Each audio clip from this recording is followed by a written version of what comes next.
you, Chairman. Thank you, Senator Lee. Senator DeMint. Thank you, Senator Casey, and thank you, Mr. Chairman. Thank you for your service to our country. It's a very difficult time. I appreciate your calmness through the storm here. But over the past 3 years, the Federal Reserve is engaged in what seems to me like unprecedented action. And originally, these actions were aimed at managing a financial crisis as a lender of last resort, and we clearly were in crisis.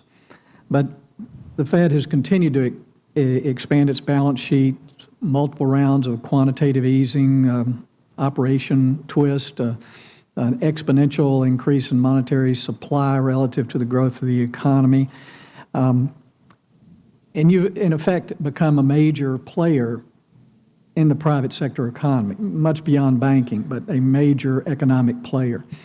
My question is if you had a single mandate of just protecting the value of the dollar itself, how much of the actions that you've taken in the last 3 years would change if you did not have the mandate of protecting employment? Because this may be the way we want it to be, but it does seem when you combine congressional and executive policies with what the Fed has done in the markets, that it's getting to where the private sector players do not know what to expect from government. How much of that would change if you did not have a mandate to increase employment? Well, at certain times there would be a difference in policy, certainly. But in this case, as I've mentioned, our forecast for inflation is that it'll be somewhere around 2% next year, which is pretty close to what most central banks around the world, even those that have only a single mandate, define as price stability. Our second round of quantitative easing last August in 2010 was in response to an inflation rate that was below 1% and falling, and we were concerned about the risk of deflation. So the efforts just to keep inflation close to sort of the 2% target, the fact that it's close to 2% now suggests we would have had to do most of what we've already done just to keep inflation there. So the evidence is that all the things we've done have not driven inflation above the price stability level.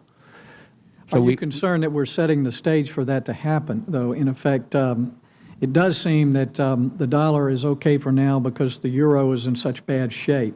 And as you've said before in testimony that you understand as the economy grows, you're going to have to withdraw the stimulus effect of monetary supply. Is this something we can really control at this point? I think the monetary supply continues to increase dramatically.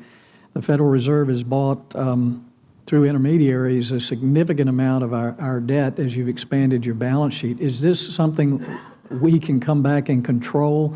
And is that much control a good thing? Well, Senator, first, the monetary base, which is the reserves the banks hold with the Fed, has grown tremendously, reflecting the size of our balance sheet. But the money supply that most Americans think about, currency in circulation, checking accounts, those things has not grown unusually, first. But secondly, as we've discussed on a number of occasions, I've given several speeches, and we provided this exit strategy in the June minutes. We have a number of tools for exiting. We are very confident that on a technical level, we can do so, and we'll be paying very careful attention to inflation as we make that determination. So I assure you that we are quite confident that we can reverse our policies when necessary. Thank you, Mr. Chairman. Thank you, Senator Casey. Thank you, Senator DeMint. We'll move to a second round of questioning now.